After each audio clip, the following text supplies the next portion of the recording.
You're listening to the Options Insider Radio Network, the home of the Options Podcast. For more quality options programs, visit theoptionsinsider.com or search for Options Insider Radio Network in your podcast provider of choice. Listeners can also access all of our programming through our mobile app available in the iTunes and Google Play stores. Select programs are also available via live stream at mixlr.com/options-insider. That's mixlr.com/options-insider. Don't forget to follow along with your favorite programs and submit your own questions for the hosts at twitter.com/options, stocktwits.com/options, facebook.com/theoptionsinsider, or via questions at theoptionsinsider.com.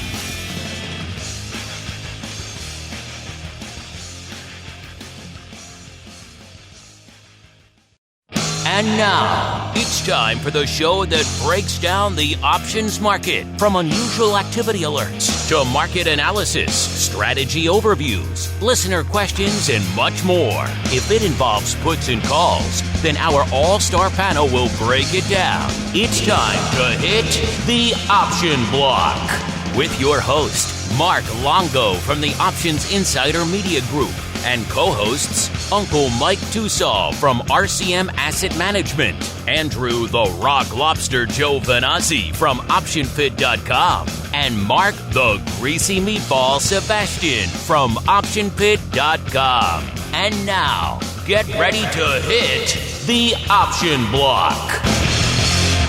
All right, everybody. That music means it is time once again for the Option Block, everyone's favorite bi-weekly source for all things options related. My name is Mark Longo. I'll be your host, your guide for this marching parade through the world of options. Hope you guys enjoyed. Sounds like a lot of you did.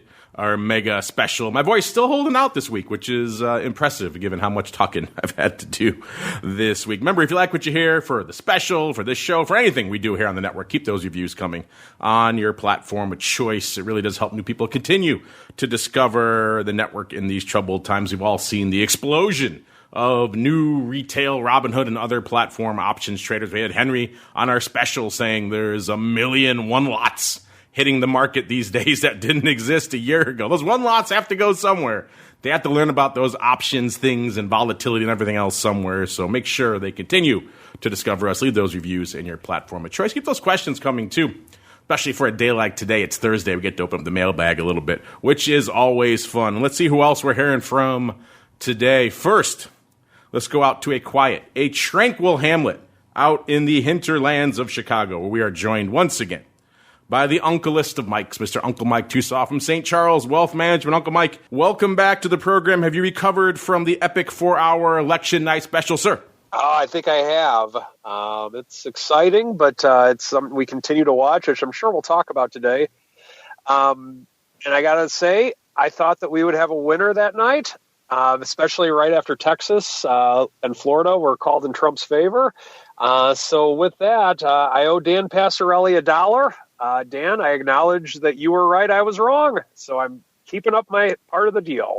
He already took his victory lap yesterday on Options Bootcamp, so I'm sure he'll be checking his PayPal forthwith, sir, for the $1, the Mortimer bet that is heading his way. Yes, he even admitted yesterday he would have given you like a whole extra day if you wanted to go, but he was surprised you took it at midnight. But yeah, it did seem like it was maybe trending that way for a while until, of course, it wasn't, and all sorts of craziness. We'll get to that in a second. First, let's welcome on other contestant here on the options prices right here, Mr. Mark Sebastian, the greasiest meatball, a.k.a. the guy from the land of the pit, a.k.a. the guy from deep in the heart of Texas. Mr. Meatball, welcome back to the program. A, and B, have you recovered from the epic 4-hour spectacular earlier this week, sir? Well, I was lucky enough to be one of the last people on, so it was only about a 40-minute spectacular for me in terms of talking. The content was amazing all day, and yes, I am recovering. And, you know, I think that what we're seeing right now, and I'm sure we'll talk about this some more, is that now that it's over, the markets are back to this being America, stocks go up. Yeah, pretty much. That's about as succinct a way to put it as any else I've heard as we head right on into the trading block. It's time to break down the latest topics, trades, and trends in the world of options. It's time for the trading block. All right, everybody, welcome to the trading block, the portion of the show where we break down what the heck is trading, what the heck is lighting up our screens, and it's just a sea of green pretty much across the board. As the meatball just said, it's America. Stocks gots to go up. And so they have indeed been going back up. As you recall, on the evening of our special, we were talking about 3,400 being a bit of a ceiling, bit of a barrier. We bounced off it, dripped back down in the S&P down to about 3,330 or so, I think, and change, maybe even a little bit lower. And then, of course, we rallied, and all of a sudden, futures are limit up. And everything was back green in the world again. And it's pretty much been that way, even though coming into today, we still don't have a president-elect here in the U.S. It does seem like it is trending in one direction. It does seem like Biden is moving ever closer to that elusive 270 electoral count number, easy for me to say out there. Coming into showtime, it looks like most outlets are putting him at about 264. Obviously pretty close, but close only counts in horseshoes and hand grenades. Trump at about 214. There are obviously still some legal challenges going on. There are still some recounts in many states. It is still too close to call or will trigger an automatic recount. So the notion that we're going to know right away probably has faded a little bit. Uncle Mike's dollar going right along with it. But none of this uncertainty has really seemed to stop the markets at all. If you remember, going back even to our special, it seemed like the narrative was shaping up of Trump doing well. Trump takes Texas. Okay, futures rally, limit up. He's winning in the betting outlets, everything. Like all of a sudden, Biden's looking good. The market was selling off. Now it seems like Biden is the horse to bet on in the race. And the markets are saying, you know what? The heck with it. The heck with 100,000 cases of coronavirus a day now. Let's just rally ho. We're north of 3,500 again in the S&P, so almost a couple of hundred handles north of where we were on the nadir of the election night special there. Up another 2+% today in the S&P, about 2.15%. The Dow, actually the laggard today, only a meager 1.9%.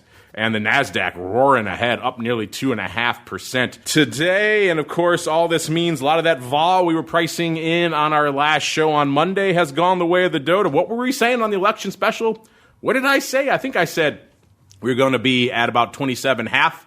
It took a little bit, maybe an extra day to get there. Of course, that was with the caveat that we would know an outcome. We obviously did not know an outcome. So we got there. Just took an extra day, right about a 27.70 coming into showtime. Puts us up, or I should say down, about 10 handles from where we were last show and far away from the high we hit not too long ago of almost 41.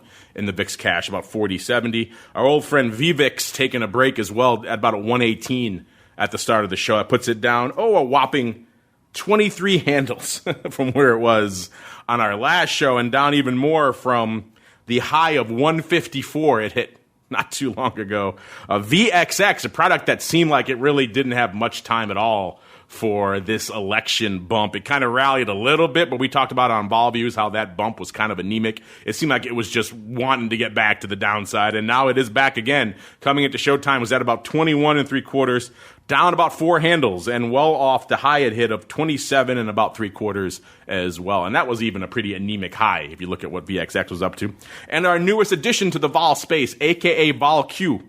By the way, if you want more about VolQ, you're going to get into it a lot more in a little bit coming up on TWIFO, so stay tuned for that. 29 1/4 coming into showtime puts it down, about 8.5 handles from where it was on our last show, and a little over 10 handles from its high it hit intra-week of about 39.82. So it threatened 40, didn't quite get there, but it got pretty close to there. All right, a lot of things to unpack. Let's go back around the table, the opposite of the way we came. Let's start with the greasiest of Texans. Mr. Meatball, sir, I know you were joking. You said it's America. Stocks have to go up, but it's about as good a reason as any for this protracted rally we're seeing out here. What's been lighting up your tape, sir? Yeah, I think what you're looking at is markets like gridlock. They like the status quo, and no matter who wins, they're going to have a mixed government. The House is, even tighter than it was. And it looks like the Senate is going to basically be unchanged if you look at the way things are kind of shaping up. And so, you're not gonna see anything really out of the government with, a blue wave or a red wave or anything. It's just going to be 4 more years of very similar to what we've had the last 4 years. Minus, I'm going to say that, if Biden ends up being the president, I'm going to say he does have a slightly different disposition, and he carries himself slightly differently than our current president. Going out on a limb there with that one, sir. Yeah, probably not quite as... Yeah, I am. Probably not quite as in your face, you're right, as our current occupant there of the White House there. All right, Mr. Uncle Mike, sir, this is not just an Uncle Mike day. It's been an Uncle Mike post-election week here. Just freaking, I think I saw the stats the other day. This is the best post-election day the Dow has had in over a century. So break it down however you want. This is an Uncle Mike kind of week. What is lighting up your tape out there today, sir? Well, wish I would have had more deltas on the table because I got cautious before the election, but that's life. A couple of things that I'm noticing. I agree with Mark, and I think we were talking about it even on the election night special, in that I think the question was posed to all of us, what do you think the VIX will be if we have someone elected tonight? I think my answer was it depended on, because I think at the time it looked like the Republicans weren't going to pull off a miracle in the House. They gained some seats, but they didn't. The Democrats still had control of it, and we didn't really have any information on the Senate or the presidency at the time. But I just remember thinking, I'm like, well, if we have gridlock, then that is typically a good thing for markets, and it makes it so that politicians can interfere slightly less when you have gridlock, meaning a Republican president and a Democratic Congress or vice versa.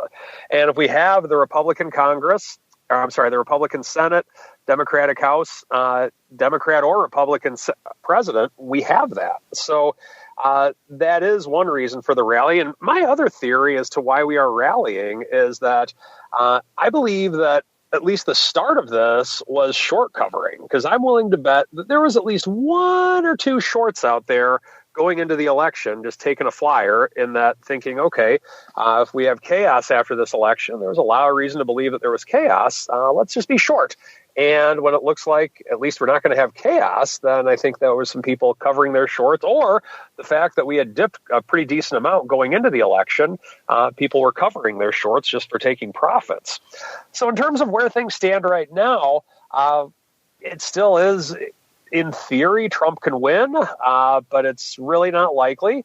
And if Biden is declared winner in 2 of the states, then Trump's really going to have an uphill battle in his lawsuits.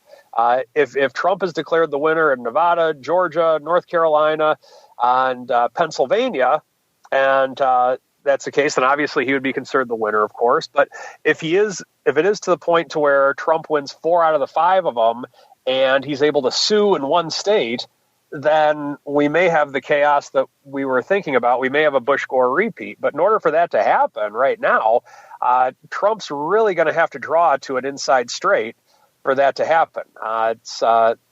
Biden just has to win 1 of the remaining states that's out there. And if that's the case, then it's really going to be tough for Trump to do something. And if he sues everybody and goes the lawsuit route, which he said he will, then if he has all these states and it's based on just 1 state, then I think we could have the Bush-Gore repeat because of the fact that that's the way it was in Florida in 2000. But if Trump needs 3 more states to win and needs recounts in 3 states and lawsuits to win in 3 states, then I think people are just going to ignore him, and Biden's going to be the winner at that stage. So that's kind of how I'm looking at things at this point in time.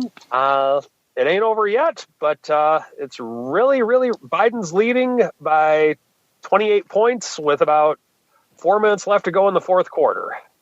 Yeah, I was saying this is the equivalent, but Trump's chances are essentially the chances of like the 2000. In order to win, he needs to basically pull a 2004 Boston Red Sox, because it just does not look that good for him across the board.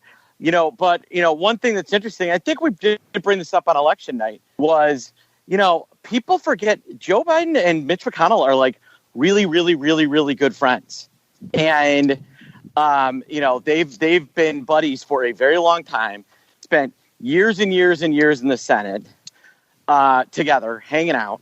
When Obama and Biden and Boehner couldn't get a deal together, Mitch McConnell and Joe Biden sat down and got a deal done in about 3 minutes, as last I checked. So I think people that think nothing is going to happen over the next 4 years, if Joe Biden gets in, could be surprised, simply because the opposition and in the Senate has a pretty good working relationship with the White House, which is the opposite, I would say, of the opposition in the House relative to the current president. I don't know about you guys, but I'm going to go out on a limb and say, I thought Pelosi and Trump were golfing buddies. I don't know that they like each other very much. I thought Schumer and Trump were pals, but apparently that is not the case anymore. I don't think you're allowed to be a card-carrying Democrat and be pals with Trump these days. Those two are mutually exclusive. Speaking of mutually exclusive, you're going back to earlier, Mr. Uncle Mike, about how the market likes gridlock, and that's part of the reason why we're seeing this rally. And I've said it many times here on this network, and it always brings a smile to people's face, but it is true. I think the more protracted and prolonged exposure you get to the markets, I don't care what stripes you had coming into it, if you were super right, if you're super left, something in the middle, it tends to beat a bit of a libertarian streak into you. You kind of say, you know what, hands off my markets, you guys kind of screwed up, so the less you touch it, the better. And that is exactly kind of what we're seeing and collectively reflected in the markets right now. Hey, gridlock. That means hands off our markets potentially for another 4 years. Okay, rally ho mode, in spite of the fact that, hey, 100,000 people a day getting this pandemic and all sorts of other fun. So let's forget about that. Let's whistle right past that graveyard again and just keep the rally moving. Let's see how this rally is impacting the paper out there and the options flow, which I didn't even get a chance to get to. Maybe I'll see if I can pull it up in a little bit here. The numbers we saw out there, because the OCC numbers came in right before our big election night special. I'll see if I can squeeze those in a little bit. But first, let's see what's lighting it up right now. As of a few minutes ago, VIX was doing decent paper, 301,000 contracts. That's almost its ADV from a couple of weeks ago. Remember, it was threatening 300K a day there for a while there, which is not good numbers for the VIX. It's up to about 5.5 million, or 550,000. 5.5 million would be something. 550,000 a day out there in VIX land now. So decent paper on the tape, not a ton. SPY at about 2.5 million. That's more than half of its ADV, which is just a tick under 4 million contracts right now. We got the S closing in on 716,000 contracts. That ADV pretty much exactly a million out there right now. The Q's 1.05 million on the tape right now. Their ADV is about a million, so the Q's on fire. Not surprisingly, the NASDAQ is just off to the races yet again, which is funny because on the one hand, a lot of loggerheads between big tech and the Trump administration, but on the Democratic side, they're not exactly too friendly either. They did just push through Congress some antitrust legislation against Google. They just marched all of the tech CEOs before Congress in terms of having to testify and everything. So not exactly friendly on either side of the aisle, yet NASDAQ feeling the lift pretty strong today. Small caps also doing some paper, 456,000 contracts on the tape, the ADV 615 out there. So small caps ticking up volume-wise. Let's look at the top 10 most active single names, what the individual stocks you guys are trading options on today. Looks like mostly some familiar names. Number 10, AMD, 208. Cost you 208,000 contracts to break into the top 10 today, listeners. That's pretty impressive. Number 9, Qualcomm, 221,000. A lot of chip action going on out there today. Number 8, Amazon, about 250,000 contracts on the tape. Number 7, Bank of America, 263,000 contracts. Number 6, good old Softy, 293,000 contracts. Number 5, now we're over 300K. That gets us to Facebook at 303. Number 4, Baba, jumping up again over 400K to 427,000 contracts on the tape. Numero Trace, Tesla. Once again, Tesla bumped out of the top 2. It's happened a couple of times now. You know what only thing that could bump it out really is pretty much another version of itself. Yep, it's NIO at 731,000 contracts for number 2. Number 1, Apple, managing to retain its number 1 spot today at about 1.4 million contracts on the tape. I'm looking for the most biased paper we have in our top 10. Looks like it's a tie between Qualcomm and NEO. Both of them have about 72% of their paper coming on the call side of the ledger today. You know, so much fixation on macro. Let's go a little bit smaller. Let's go out to earnings season. People forget this is the biggest earnings week of the calendar. Over about 2,250 names or so of the 8,500 big names everyone tracks are reporting this week. So the biggest, most active week by far. A lot of that kind of got lost in the election noise, but there are still some big names popping off, including yesterday we had Qualcomm, Hilton, Upwork, Match, and Marathon Oil. Today we have Alibaba, GM, Papa John's, I like the ticker, Pizza. And after the bell today, we have Square, Dropbox, Peloton, Roku, Uber, EA, a bunch of names out there. We do have some earnings move results reports. Remember, you can check these for yourselves. You know where to go. TheOptionsInsider.com is the place to hang your hat. You can't beat the price. It's all free, courtesy of our friends over there at Oratsland. Let's start in Qualcomm. They popped off yesterday after the bell. They closed at about almost 129 out there on their stock. They were pricing in 5.4%, and they delivered 14.2%. So a big bang, a big move, a big outperformance there for Qualcomm, which is not the norm. If you've been following any of this data for pretty much the entirety of 2020, and we have, you know, underperformance is the name of the game out here, and Qualcomm bucking that trend. Let's see if BABA followed suit. BABA was popping off before the bell. They were at 295.71. They were pricing in 4.3%.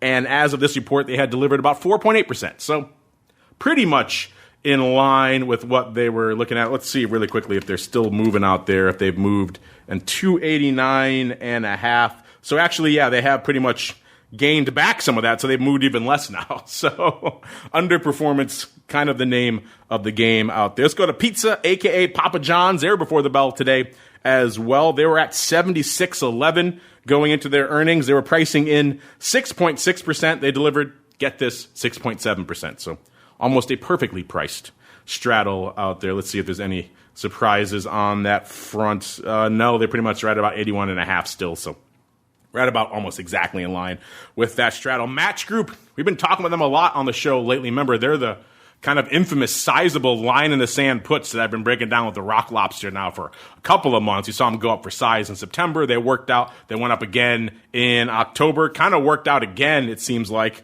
Let's see what's up out there right now. Match Group coming into their report, they were at 128.69.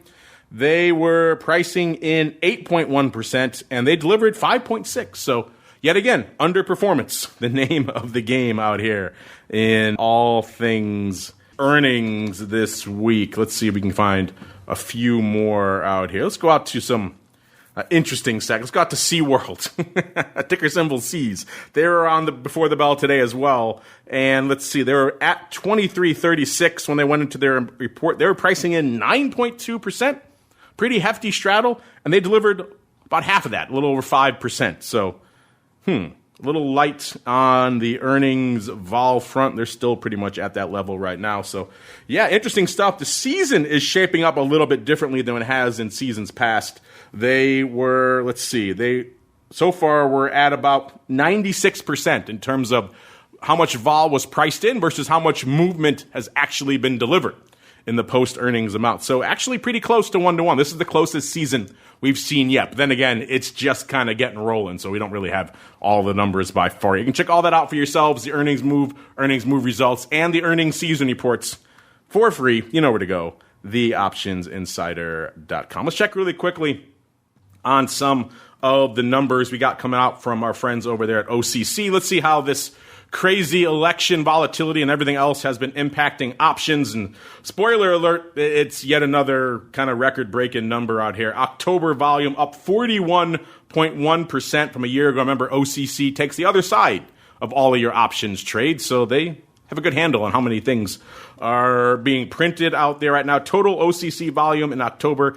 636.7 million contracts, up 41.1%. The highest October on record, so in the history of the business, and the fourth highest month this year. So not quite breaking the top three, but pretty darn close. Year-to-date ADV, that's 28.8 million contracts. Now that's up, get this, listeners, 46.3% from October of last, up nearly 50% in ADV from a year ago. That kind of reflects what the Flowmaster was saying on our special, how these one lots and these small retail trades are just flowing in for size out here in terms of just everyone and their mother trading options out there these days. Now, OCC clears a lot of stuff. Let's break it down a little bit more.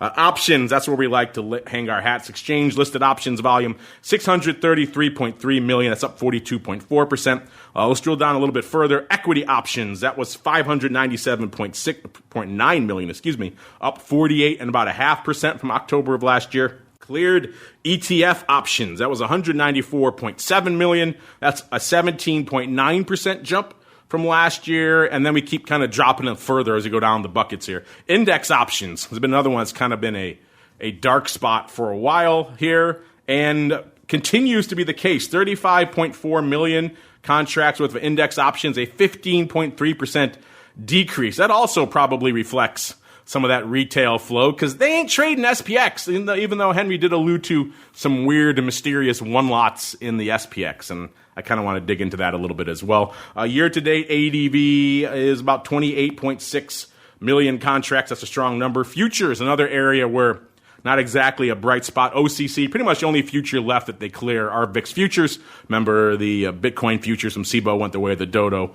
So we have total futures volume was 3.3 million contracts. That's nearly 50% decrease from October of last year. So mostly bright spots, a couple of the dark spots. Mr. Meatball, Mr. Uncle Mike, any of those numbers from OCC, or perhaps any of those earnings numbers I just rattled off, any of those come as surprises to you, gents? Not really, but none of that is good for the SEBO, right? Because the index option decrease is almost straight out of VIX, right? Like we talked about on Volviews, right? We've got lots of put buyers in VIX, no call buyers, and the same people that buy calls are the same people that use VIX futures, and they're not, because the VIX is staying in the 30s.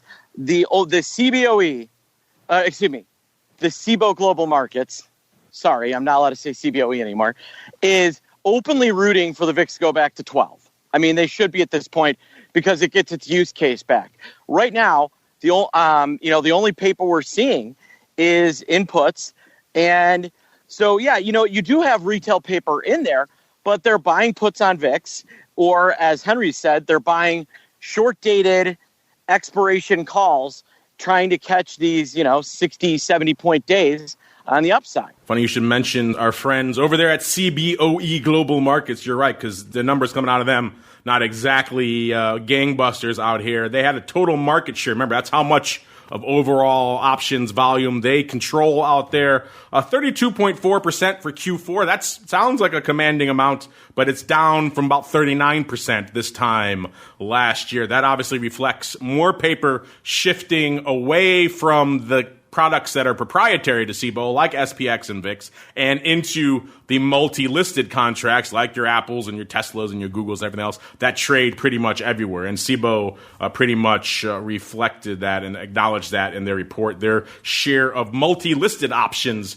decreased to about 29% compared to about 32.2%. So more volume as more of these retail folks discover options are flocking not into SPX and VIX, which are kind of where the big dogs like to hang their hat, but instead out to the Apples, the Teslas, which are still expensive, but are multi-listed, and you could trade some smaller stuff against it out there. So you're right. Clearly none of that reflecting well over there on SEBO land. Let's see what's reflecting well on the options front as we get a little weird. It is time for the Odd Block. It's time to break down the most interesting, unusual, and downright questionable options activity that's been identified by theoptionsinsider.com. It's time for the Odd Block.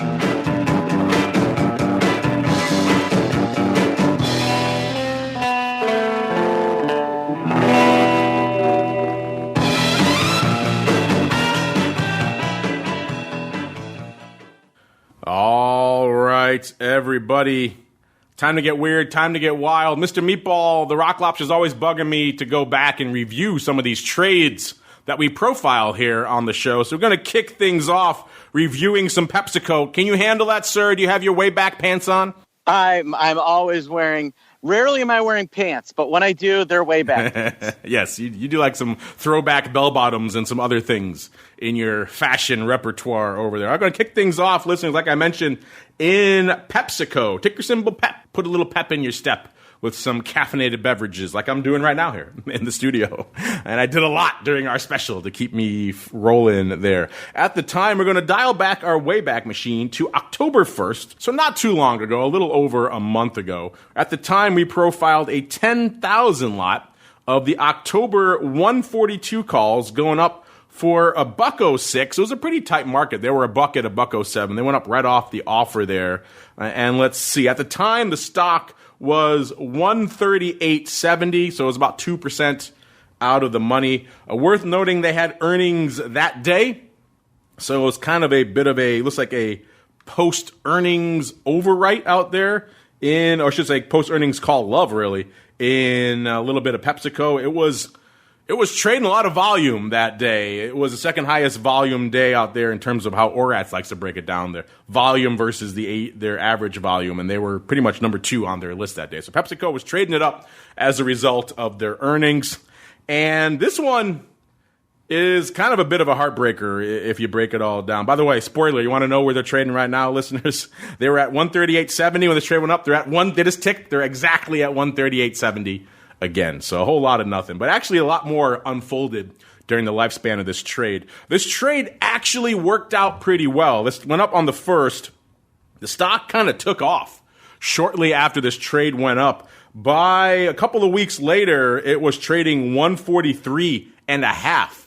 So it had moved pretty good. Remember, these were the 142 calls. So they were trading north, $1.50 north of that strike. So you know that $1.06 they paid for these calls was looking pretty good. These things were trading at a bunch of prices, obviously much north of $1.50 for a while there. And so you think, okay, great, this guy did all right. He got a move that he wanted, and you need it to happen pretty quickly, obviously, listeners, and he got it pretty quickly. So he got what he needed. But it looks like apparently this person maybe got a little greedy, decided not to close it out, because the stock ended up turning back around a little bit, and guess where it closed on expiration, just to make it even more painful. It closed at 141.73. So it was just flirting. It was just kissing the strike at 142. And as you might expect, these calls still open on expiration. So our friend here went from a pretty big winner, it seems like, to dropping about 1.06 million and watching the stock hug his strike just as an extra degree of mockery. So perhaps a little bit of a lesson here. You get your wham bam, thank you ma'am, early on in your options life. Maybe you at least take some of it off to ease the pain and get rid of your outlay there so you're looking all right. And in general, we say it before, we got to do some stuff when the stuff happens. Mr. Mr. Meatball, is this your takeaway as well? Do you concur that this is a heartbreaker of a trade that flirted with success until it dived to dismal failure, sir? It's what it sounds like. I mean, but again, we don't know what the other side of the trade is, right? So who knows? That's why maybe they didn't do anything. But it definitely feels like it was an all-for-naught trade. Yeah, we could certainly assume that this guy was diligent and he did some aggressive gamma scalping, and maybe he paid for some or all of it. Maybe he had an offsetting position somewhere else. We obviously don't know all the different levels that went into this trade. We just look at the options leg, listeners, and from that perspective, yeah, kind of heartbreaking. It didn't. And even if you had something else on, when things are going your way pretty good, you take some of it off just to make things work out even better. But apparently not. So it's not just you, listeners. It's not just you who lets good trades turn bad. It's more sizable ones out there as well. Next, let's go on to ANGI Home Services, ticker symbol ANGI. I believe these are the ones who own Angie's List and a few other types of things in this kind of home services / consulting type arena out here. This stock, ANGI, trading right now $11.48, off a couple of cents today, but not a big day today. A year ago, this was trading $6.73, so they've had quite the year. And this name, unlike everything else, didn't really get too hammered during the big sell-off. I mean, it sold off to about $4.10, so it took a drubbing. I mean, it took a hit, but then it pretty much turned right around. It was trading back at 6.5 again by the mid to end of April there. So it had pretty much regained all of its losses and then some by then. So it recovered faster than pretty much the rest of the market. By the time we usually say most of the market peaked, right around June 8th, it was trading 12.5. So it got a nice return very quickly. And then it rallied even further, got up to about 16.5, tipped over 17 ever so briefly in the middle of July. So it looked pretty good there. And then it seems like the weight of this kind of just overwhelmed it, and it kind of started trending back down again. By the end of September, it was trading $10, so it had given up quite a bit of that $17 price it had just a few months earlier. And now kind of hovering in this 10 to 11 range. It spiked up, looked like really quickly, to $12.75 about a month ago, and then it kind of gave that up again very quickly. And it's kind of been hovering in this around 11.5 range for the better part of the last month, where we find it right now. So what does our Eye of Sauron have for us today? Let's see. It is some call paper, and it looks like someone perhaps doing a little bit of size overwrite and deciding, you know what, this little bit of range-bound trading for ANGI ain't done yet. It's going to extend at least through December expiration. It was a 15,000 lot, so pretty sizable for this name, going up on the D's 12.5 calls, so pretty much exactly $1 out of the money calls. And they got 80 cents for these, too. It's impressive. They were 75 cents at 90. They actually got a nickel better than the bid for 15,000. That's pretty impressive. Shows that real market, obviously, a wee bit tighter there. The stock was at 11.43 when these went up, so about a dime lower than it is right now. Worth noting, they do have earnings today after the bell, so this could be a bit of a change of narrative. If these numbers come out and they're strong, then maybe this guy could have his, probably has some stock, and he probably have it get called away, but I'm guessing he's not too mad if he gets called away at an effective price of around $13.30 when the stock's at 11.5 right now. Mr. Meatball, is that your takeaway as well? Looks like a stockholder maybe trying to harness some of this earnings juice to get a little bit of a juicier overwrite, and are you impressed that they got 15,000 off a nickel better than the bid, sir? I think that's impressive. I'm going to guess that they had that the trader had the other side matched up, and that they probably paid their broker a pretty penny to get the whole thing done at that price. But yes, I think this feels very much like like an earnings premium sale. I think it was your buddy Tubby there who had the other side done. He got that execution. That looks like his deft hand, sir. What do you think? Well, it could be totally. It feels like a Tubby trade, doesn't it? Feels like a Tubby trade. Although, if you look, a lot of what he does is like 100,000 expiration calls in like bank stocks to deal with fund rebalancing and things like that on expiration. It's crazy, some of the stuff that you should have him on one of these times and ask about some of the flow if he's ever allowed to speak publicly again. He might not be. Funny, you should say that. Mr. Tubby and your friends over there at Matrix, maybe making some appearances on Volviews coming soon. So stay tuned. Oh, nice. Stay tuned for that as we move on into our final name here. Let's go to SunPower Corp Class A. This is ticker symbol SPWR, obviously the Class A stock here for SunPower. This is obviously solar power, photovoltaic cells, all that fun stuff out there. Trading today, $18.85. Good day for them, up 2.25, nearly almost 14%. So a good run for them. Let's see, they must have had earnings right before the bell here today or fairly recently. A year ago, they were trading, get this, $5.58. So yeah, quite the run here for SunPower Corp. And they kind of hovered in that range for a while. Then the great sell-off came, and they only really went down to about $4.03. So they didn't take a big drubbing, even though everything else on the planet really did. And then they kind of slowly rebounded. By June 8th, which is the nadir for everything else, they topped out at $5.84. So they had gained back what they started the whole year with and then some. And then they kind of kept rallying. By the time July 16th came up, they're actually trading 6.5. So they managed, unlike most of the names we talk about, they managed to fight back past their June 8th high again. They topped out at nearly $12 on September 1st, sold off a bit again, then rallied again, another big strong rally, up to a high of looks like we'll hit about 1733 in early October, and then they sold off again, and now they're up to pretty much their high right now. Well, they hit 1982, it sounds like, earlier today. Now they're at about 1882 out there. So it's been a good run here for Sun Power, over 3x over the course of the past year. Let's see. They had earnings on October 28th, so that explains some of these recent spikes we're seeing out here. Let's see what our Eye of Sauron found out here. Given all these recent rallies, maybe someone deciding, you know what, I want to lock in my gains, and doing it in an interesting and meaty fashion.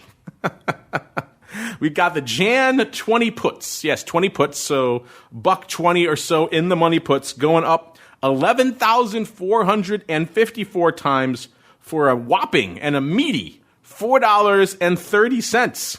So that's pretty much lifting the offer. They were $4 at $4.30 when these went up. The stock was right about $18.41, so a little bit shy, about 40 cents shy where it is right now. So, and there are earnings again, but not in the lifespan of these options. The next earnings announcement is on the 10th of February. So this is a near-term hedge / dump into some stock, but not through earnings, which is interesting. Mr. Meatball, what's your take on this use case for pretty meaty puts, buck and change in the money puts versus your traditional, let's say, 2 to 5% out of the money put, which is usually where we see the hedges go up. And then B, what do you think our friend is up to out here in SunPower Corp Class A? I'm going to say these are meaty, very meaty. You might say they're beefy.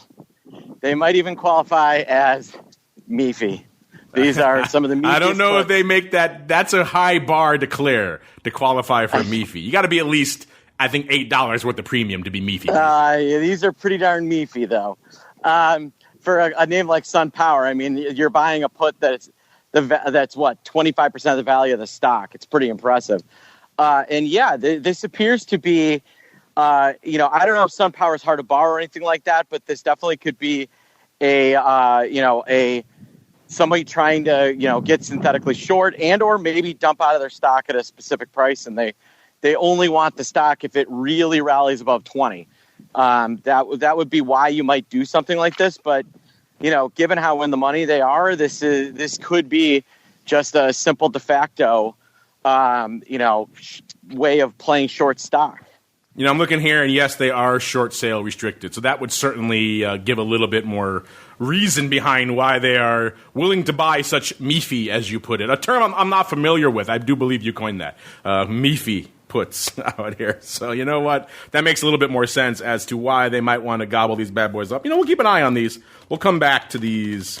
And if you don't understand why short sale restricted would give a bid to the puts, check out some of our earlier shows we did on this show. We just talked about this recently on Options Bootcamp, I believe, as well. So check out some of those to explain all that fun stuff for you. As we keep on rolling, it's time for you guys to take the reins. Uh-oh, I'm scared. It is time for the mail block.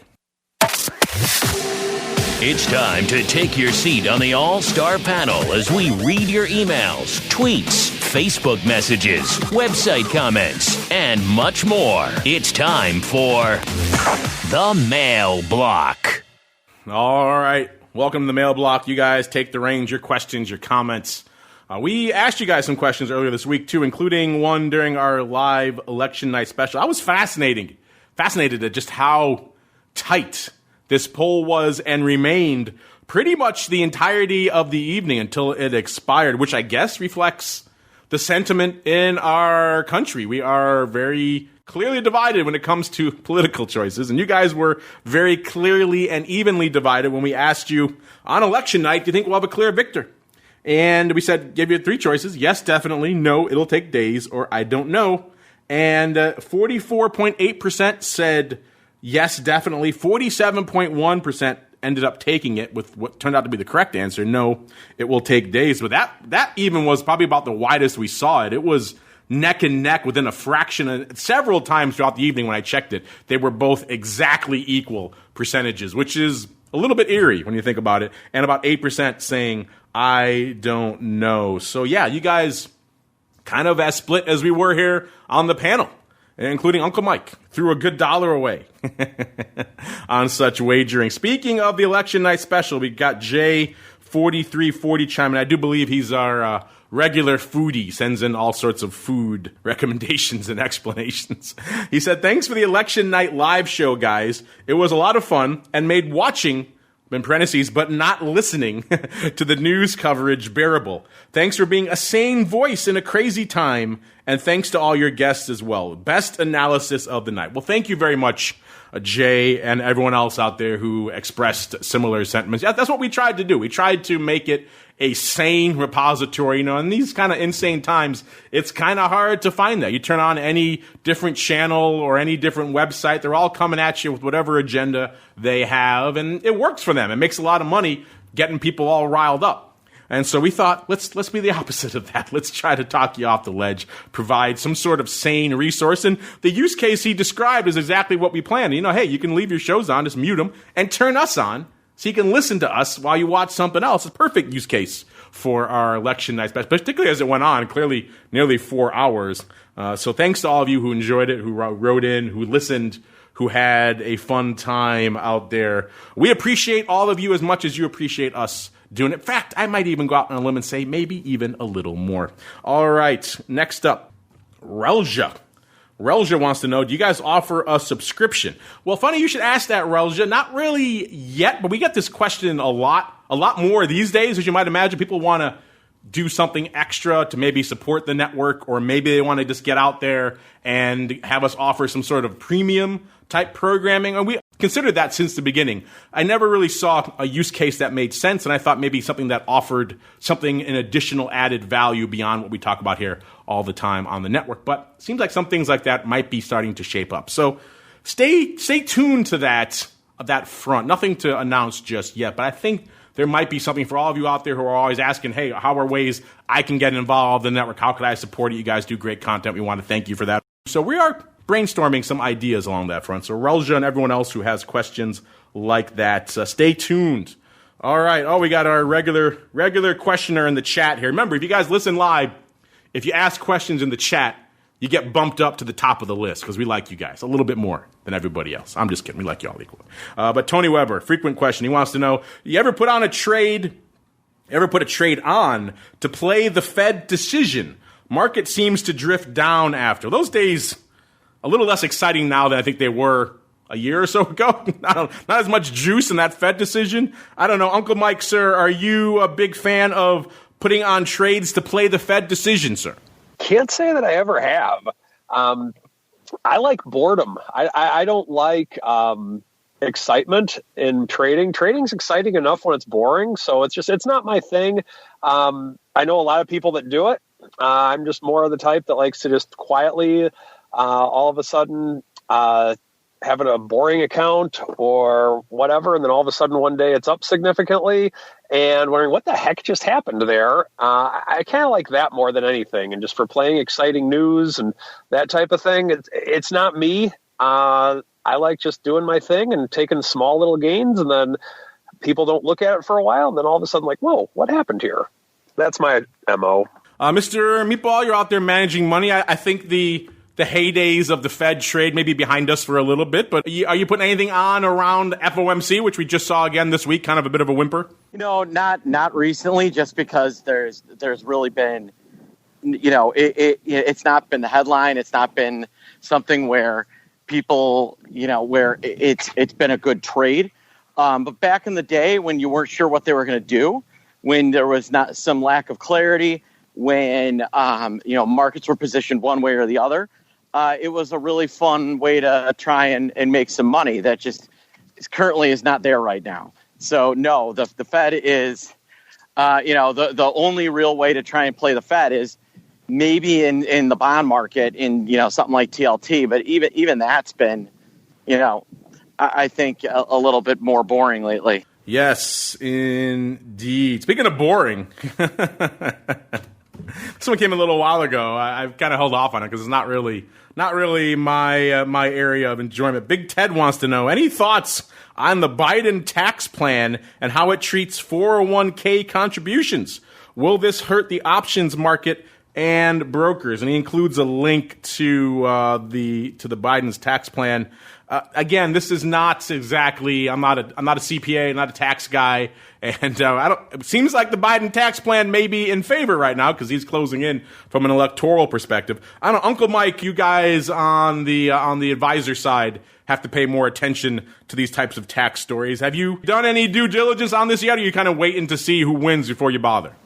Mr. Uncle Mike, are you excited into muting? You know, my Mark, apologies. I'm muted. Yeah. Normally I'm not much of a muter, but in this case, I did. So with the Biden tax plan, people say like right now that it's skewed towards, that the current contributions are skewed more towards the rich because of the fact that, let's say a guy that normally pays taxes he normally pays, I'm just making up numbers here, $2,000 a year, whereas the average Joe pays $1,000 a year.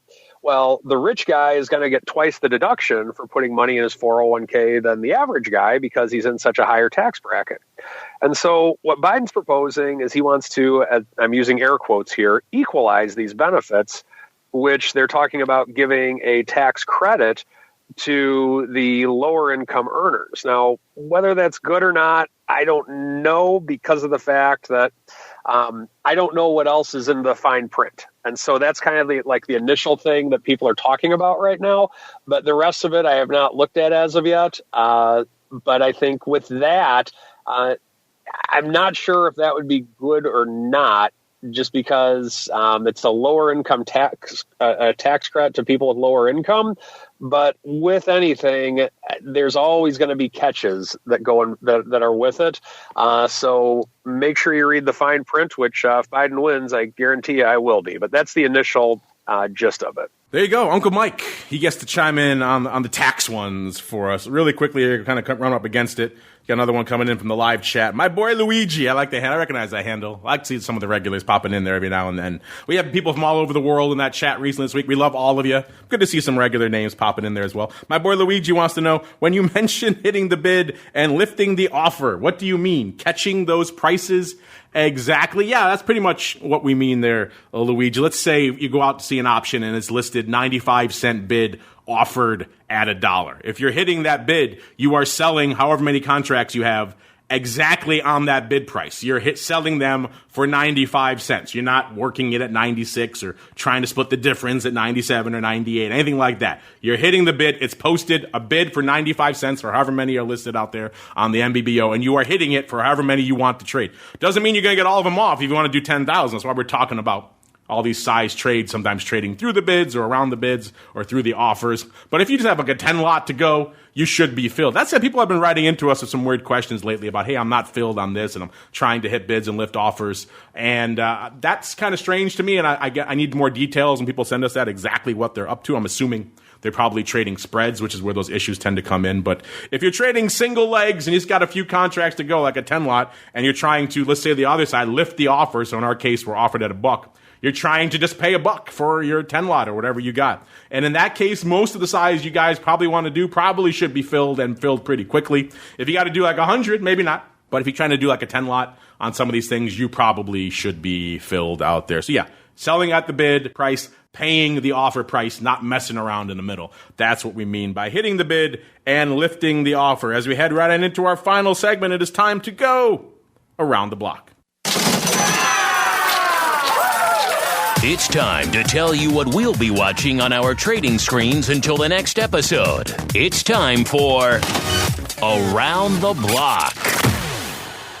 All right, everybody. Welcome to Around the Block, where we tell you what we're watching for the rest of this week. Really quickly, we got some election stuff, obviously, to keep an eye on. But on the micro front again, we still have some big names popping off after the bell today. Peloton, a name that probably couldn't have benefited more from this pandemic. They're at $118.60. They're popping off after the bell today. They're pricing in $10.98. In the past, they moved $11.61, so a little bit lighter. But again, if past is prologue on the earnings front, that's probably the smart play. Roku also after the bell today. They're at $215.68 as of this report. They were pricing in $19.32. Get this, listeners. In the past, they've delivered $41.50 $1.23. We know Roku's a volatile name. You know it's been in our top 10 for a while, and it delivers some vol. So they're pricing in some pretty light juice in Roku land. Maybe one worthy of watching out there. Square after the bell as well, 171.29 is where they were as of this report. They were pricing in $11.88. In the past, they moved $10.02. So a little bit juicy on the vol front. And Uber, another name you guys like to watch, $40.99.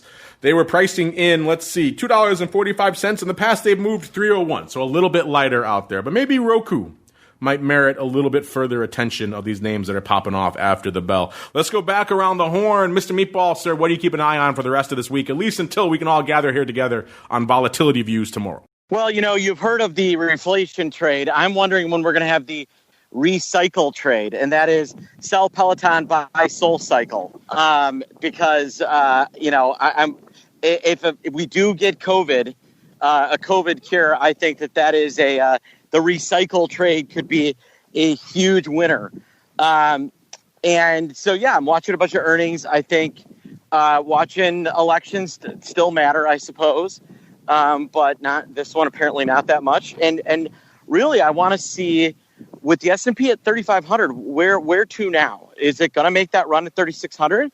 Or do they use this as kind of an area to start selling and maybe we sit here for a little bit? Mr. Uncle Mike, same question for you. In addition to all that juicy Roku juice, what else are you looking at, sir? 3,500, like Mark said, in that this is kind of a high of where we were a few weeks ago. And it'll be interesting to see if this is going to form a double top or if this is going to pull back. So 3,500 is my focus at this point in time. All right, everybody. Unfortunately, that music means we've come to the end of at least this leg of our options-oriented journey. But if you're listening live, and I see you guys all in there, you're welcome. Luigi, for answering your question out there. Stay tuned. We'll pump some fun stuff in between our shows. We'll be back in exactly half an hour. Do a deep dive into VolQ, what's going on from the CME side, what's going on from the NASDAQ side, get some actual practical traders' perspectives as well in terms of who's trading this thing. Should be a fun show. Stay tuned for that in exactly half an hour. If you have a question, why the heck are CME and NASDAQ getting into bed together on the volatility side of the space? Let's all find out together in about a half an hour. But before we go, let's go back around the horn. Let's start with the Uncleist of Mikes. Mr. Uncle Mike, sir, if folks are intrigued, and I can imagine in these days with these markets, they probably have some questions. Where should they go? What should they do, sir? stcharleswealth.com if you want to learn more information about what I do. I'm a financial advisor that's not afraid of the option product. There you go. Check him out, stcharleswealth.com. He ain't afraid of no options. Hit him up. Click on the Fox for fabulous prizes someday in the future. Not guaranteed. All right. And Mr. Meatball, sir, folks, maybe you want to hit you up deep down there in the heart of Texas to talk some options, some volatility, some VIX, maybe some Little John. How's this Little John thing going, sir? Tell us more. Yeah, we did just launch Little John, which is our assistant to Robinhood trading. It's going well right now. It fired off 2 trades today, one in Fuel Cell, FCEL, and one in DraftKings, both of which are looking pretty good. And I put out free content every day on VIX, on trading, you name it. And, yesterday I actually spoke about our aforementioned NEO, which in options expiring tomorrow, yesterday traded 300,000 contracts. So, you're going to get little insights and information that you can use actionably on a daily basis. Check them out, optionpit.com, and stay tuned for the launch of our forthcoming service, Friar Tuck, where we do what Little John does, which we just do like one contract more. Because, Friar Tuck, bit of a piggy, like to eat out there. So I like Friar Tuck. I thought we were going to call it Maid Marian. Well, there you go. Maybe she does a little bit less. She's not quite as piggish as Friar Tuck is. But if you want Robin Hood plus one more, or Little John was one more, stay tuned for Friar Tuck. I'm just kidding. We don't have a Friar Tuck, but you can check out Little John and all the other stuff over there in the realm of optionpit.com. And on behalf of the greasiest of meatballs and the uncleist of Mikes and our friends over there in NASDAQ and indeed myself, I want to thank all of you out there for downloading, streaming, subscribing, for sending in such great questions, for listening live, for leaving those reviews in your platform of choice. Keep them coming. Remember, if you're listening live, stay tuned. We'll be back in about exactly half an hour to give you all the fun stuff in the world of NASDAQ volatility. If you're listening after the fact, just hit next. And we'll see you back there, of course, tomorrow, Volatility Views, and then it all kicks off again on Monday with another episode of the Option Block.